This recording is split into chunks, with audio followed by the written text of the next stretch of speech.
Hi, everybody. I am Kathy Goodall. And I am Genesis Etienne. And we are Focused at 40. So I am a marketing and growth strategist. I'm also a certified John Maxwell coach, trainer, and speaker. And I am a licensed mental health counselor and a marriage and family therapist.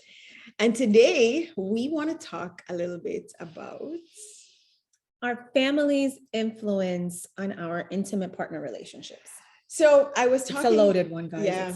So we've been asking you guys to send us topics that you want us to talk about, things that are of interest to you, and different ways that we can help you. And so one of my girlfriends suggested that we talk about premarital counseling, and the necessity for premarital counseling. And so we thought that we would speak a little bit broader on the topic of different things that influence or impact a marriage or a relationship.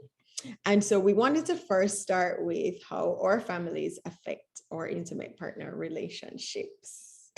And we're going to start with Catherine. Oh. No. So we started thinking about this because, again, right, when we started our series, we started talking about how different people are in different places in their lives at this stage in our life. Mm-hmm. And I feel like, you know, many of us are either married for the first time, we've been in long marriages for a while, we're divorced, we're maybe now getting married. But I still think that the same things are still important, right? As we cross into the different phases of marriage or a family making. And so, you know, my good friend here is embarking on a journey into this space.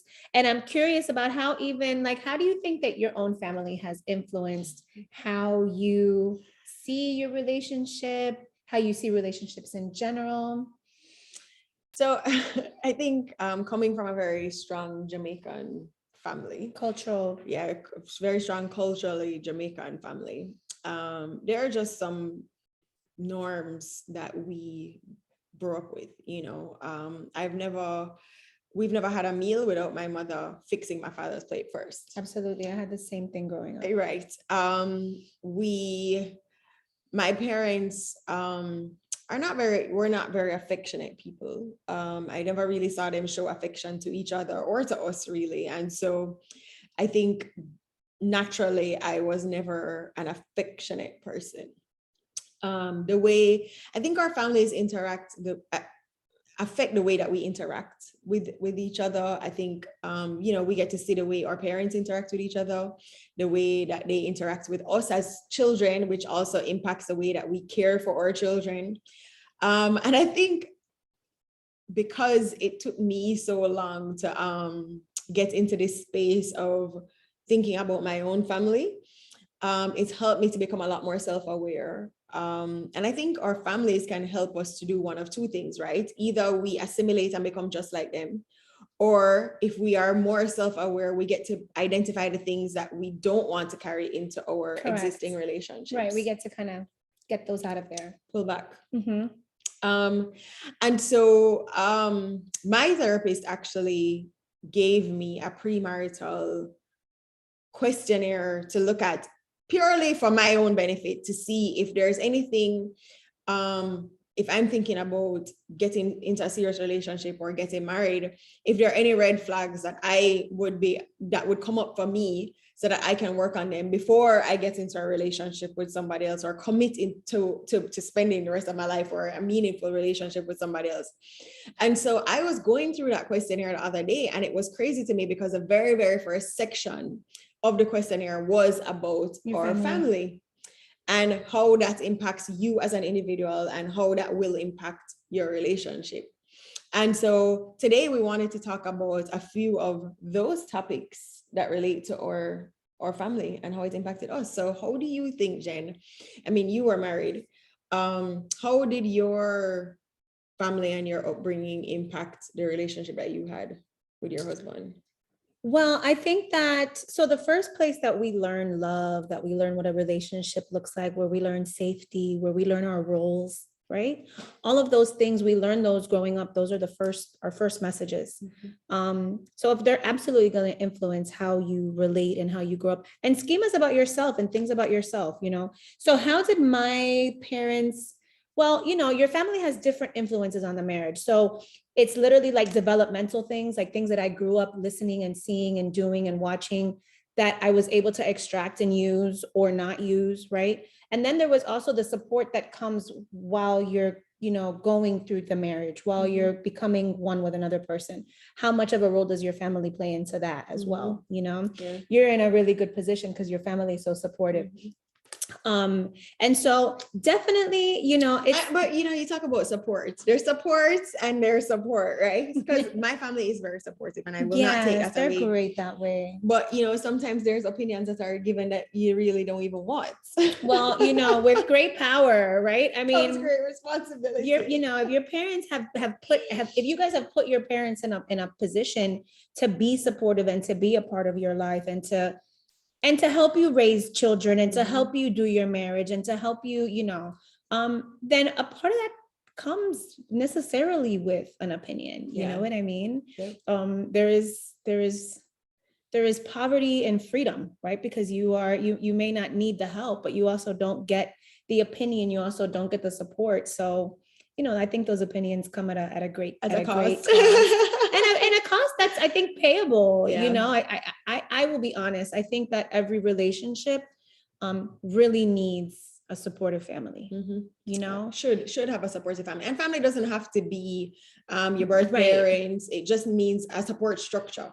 I was talking to my pastor this week, and he talks about accountability.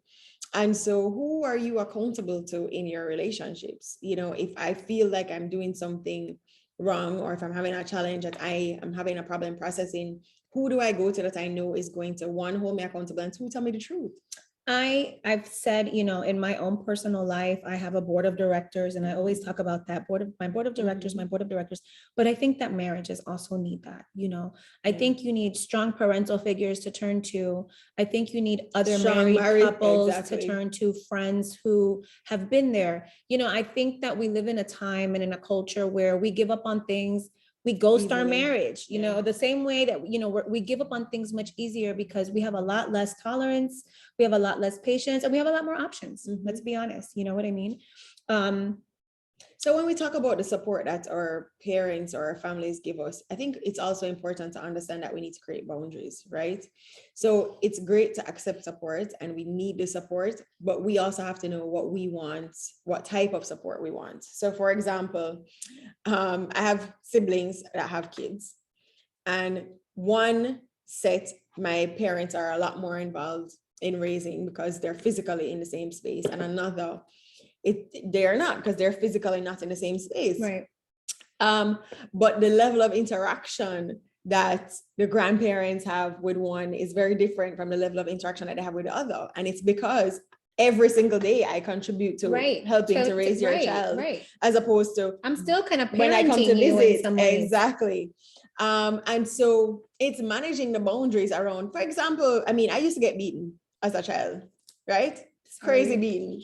Sorry. But my siblings have made a decision that they don't want to spank their children because there are other forms of punishment. I can't. Because it's something that you were exposed to growing up, if that's a decision that you're making, then it needs to be communicated to your parents because it's what they know, right? This is how I'm choosing to parent my children. And it also needs to be a huge conversation with your partner. Yes, absolutely. Because your partner may have grown up in a place where they didn't spank, maybe there was timeouts or there was a dunce cap or, who knows what others type of, whatever. Which I think is worse than a spanking. Right. But, you drop off your kids to your parents and they get a spanking and your partner's not used to that. Now, not only do you have a problem with your child, you have a problem with your parents, you also have a problem with your spouse, So I think those are huge things, huge contributors. But I think our parents really influence us in a lot of ways, right? They do provide support. They do provide, and not only just our parents, our families in general, right? It's so funny because I was like, they provide support and they provide example. And she was like, they also provide baggage. So to understand that when you marry somebody or when you get into a relationship, you are not going into this in a vacuum, right? This person brings with them all of the traumas and trials and tribulations of their entire life, of their upbringing, of past relationships. And that all needs to be addressed. Absolutely. At the beginning, or it needs to be an ongoing conversation, I think.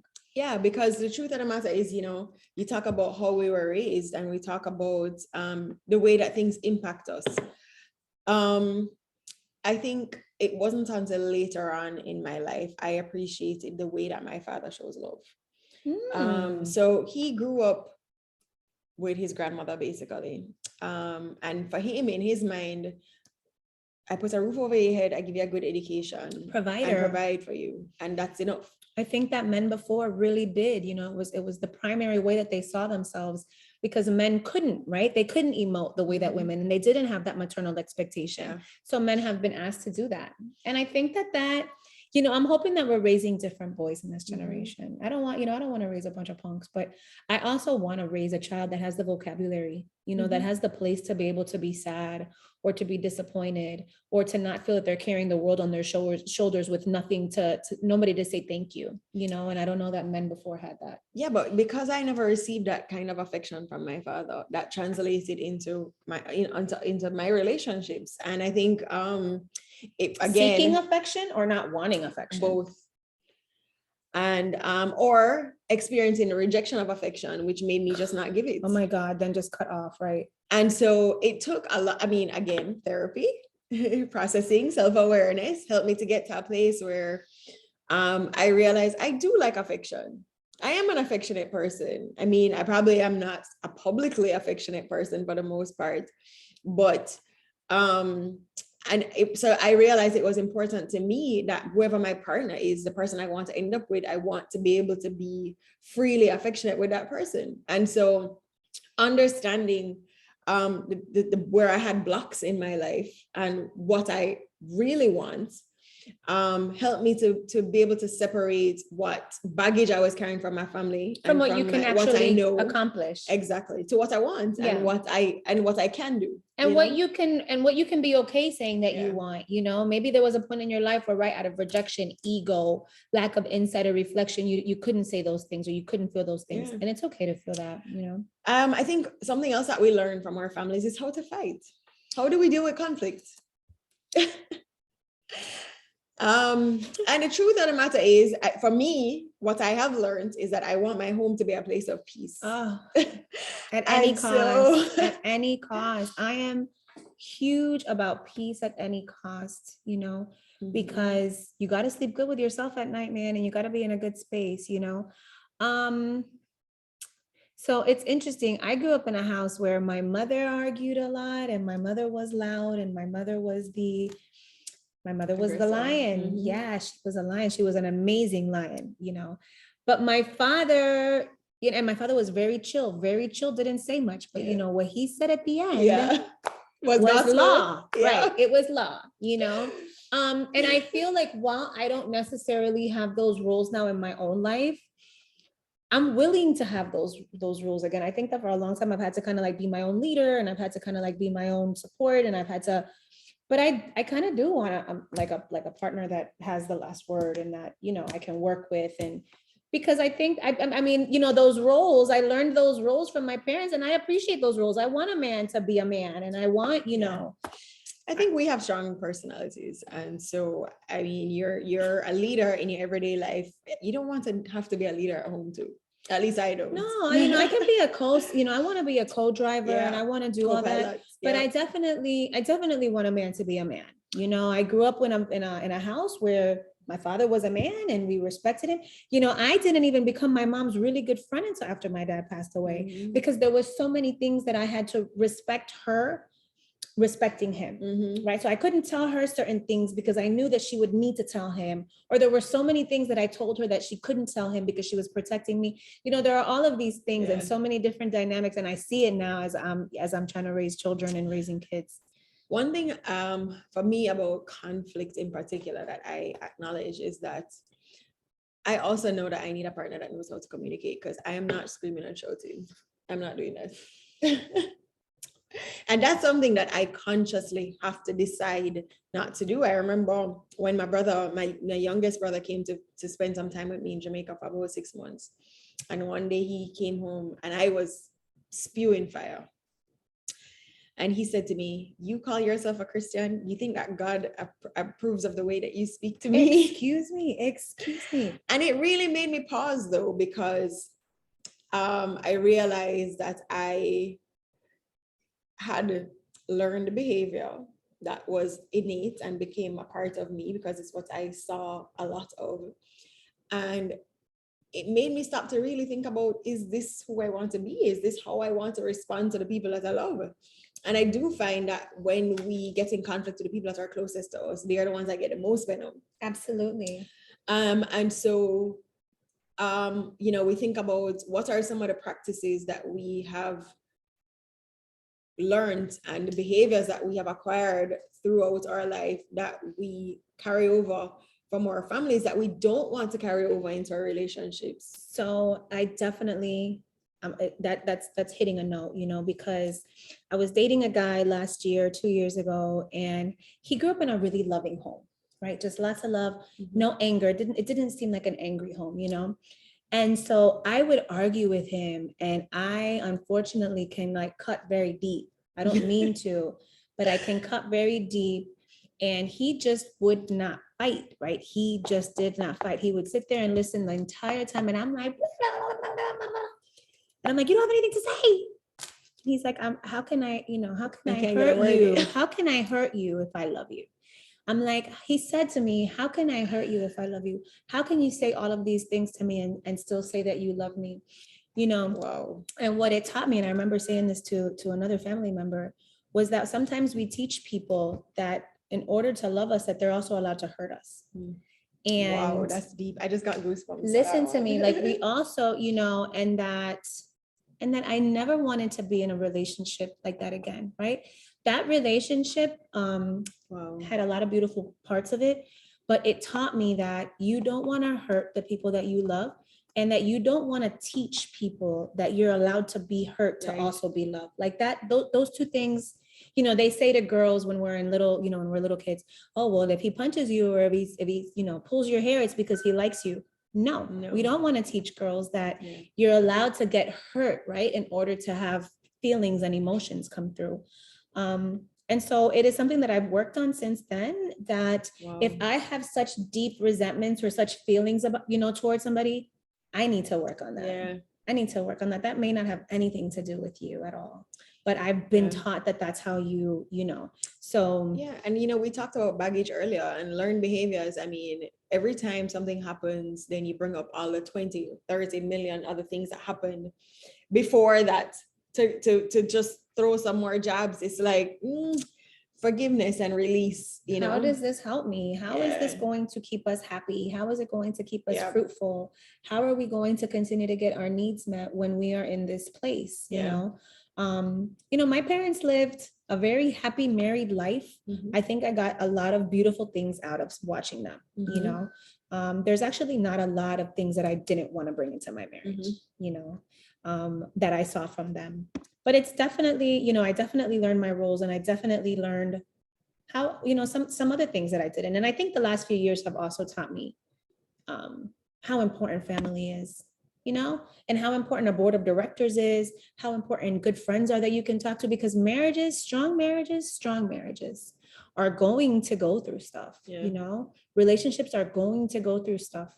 And, 2020 hindsight, sometimes you kind of wish you had done some things different, I think we also learn roles from our families, and I think both of us had traditional households in terms of our moms ran our houses, the day-to-day, the caregiving, but both of our moms were still entrepreneurs and still business people that worked and brought home money and ran the house all at the same time. So it wasn't for us, we weren't stay at home. We didn't have stay at home moms, but they were still very domestic. And so cooking, cleaning, washing, all of the domesticated things were still something. And I actually enjoy doing those things now, strangely enough. I don't know what's better. I've had both. I've had the stay at home where, you just make up the beds every day in different sheets because they look pretty. And I've also had where you are busting your ass until 8 p.m. and 9 o'clock at night because you got to get things done. I don't know what's better. I'd like to be able to have the option to do either. Yeah, and I think what's important is that we acknowledge that because it's something that we saw our parents do, it doesn't mean it's something that we have to do. No, right? Choices. Yeah. I feel like sometimes people think that they're predestined for things just because of the generational stuff. No, we get a choice every day, right? Every day you get to decide how you're going to do your relationship, what's important, you know, and you get to negotiate the boundaries of your relationship, and you get to negotiate how it's going to be if you've got an open enough partner. If not, you know. And I think, you know, we talk about self-awareness in almost every single episode, right? Because especially when you get to our age, the reality is that you become more self-aware, or the hope is that you become more self-aware. So you know the things that you want, you know the things that you're willing to compromise, and you know the things where you draw a hard line that this is just not acceptable. You know, what would be unacceptable from your family at this stage in your life in terms of your relationship? Unacceptable. I mean, I'm super close to my family, but I think I've learned the importance of boundaries. And not allowing everybody's opinion to influence that space. Right, because when you come from a big family that is very enmeshed and kind of together and close, you're gonna get a bunch of different opinions. So being able to also just like trust your inner compass, right? Know what's best for you, for your spouse, you know, take opinions in stride. And it's not that they don't have your best interest at heart, but their experience is not your experience, and they're not in your relationship. So they don't know, you know, if, for example, this is moving too fast, or that is moving too fast, or I wouldn't do something this way. Sometimes you have to do trial and error and work it out on your own. You damn sure do. Yeah. You damn sure do. I say that about everything though. What, you're gonna try a new job? Try it. What's the worst that can happen? It doesn't, you get a new job. You know what do you think is a hard line for you? I think what is intolerable? I think boundaries too, you know, because I think I've gotten really good about drawing boundaries and respecting others people's, right? So if I invite you into a space, I ask that you appreciate that and honor that. You know what I mean? And of course, right, family is going to come with opinions. Don't take it personal. Even how you manage money. Oh, you're spending too much money on this, or I wouldn't buy a house for this amount of money. Okay, but it's not your money and you're not spending it. You know, again, right? We, you know, our parents lived during Reaganomics, you know, we have to take into consideration though, you know, and it's so funny because I remember when I started going through schooling, I felt so empathic that I couldn't be mad at anything or anyone ever again, because I was like, well, of course, that's how they grew up. Well, of course, that's what they learned. Well, of course, that's, you know, and it takes like the blame off of the person, because you can start to understand like, well, that's not really their fault, right? These are the consequences of their circumstances. You know, but of course, our parents are coming with a completely different cultural lens. Our families are coming with a completely different cultural lens and a different time. So, but the 4 agreements, right? Don't take it personal. Again, your mother's opinion, and just as using this as an example, your mother's opinion comes from her experiences, right? So to not take too much of it personal, because it doesn't, or your father's, or your siblings, or anybody, you know, your best friend even, you know what I mean? Wow, this was a good chat. I think final words are, you know, use your resources, extract from your family everything that is rich. You know, if you are blessed enough to have a family that is close and a family that is together and a family that loves each other, oh my God, enjoy that. If you're around, you know, if you have children that are around cousins and aunties and uncles, that is such a rich experience to enjoy. And again, to not take personal the things that don't pertain to us, including an opinion, and to understand that everyone that, you know, everybody who you are, everybody that your spouse is, everything that you are came from that place. So experience. To give that some honor, right? Give that some space, and also decide what you want to take from your experience and what you can no longer live without. What doesn't serve you anymore. So I want to say I second that. Remember that the experiences of your family, not just your parents, but your siblings, the people around you that love you, are not your experience. You can definitely pull from theirs, but being self-aware and being able to know what you want for yourself and your relationship is important. And being able to identify the things, like Genesis said, the good things. and capitalize and maximize on those good things, but being also aware of the not so good things, the things that can be damaging, so that you don't bring those damaging things into your relationship. Again, there's lots of resources, and we are going to share them on our website, which will be launching soon, so that you guys can, go through. We have questionnaires, we have different, quizzes, stuff like that we can share. But don't forget to like and follow us on all of our platforms at Focus at 40. Follow, and share, guys. We need 100 subscribers. We need a lot of likes. We're trying to really take this thing and make it awesome and get it off the ground. So once again, thank you for everybody who watches, everybody who shows support, everybody who's given us feedback. This is our little community. We're really grateful to you guys, and keep setting us things to let us know what you guys want to keep hearing about and have us talk about. All right. So thanks for joining us this week, and we will see you again next week. Bye. Bye.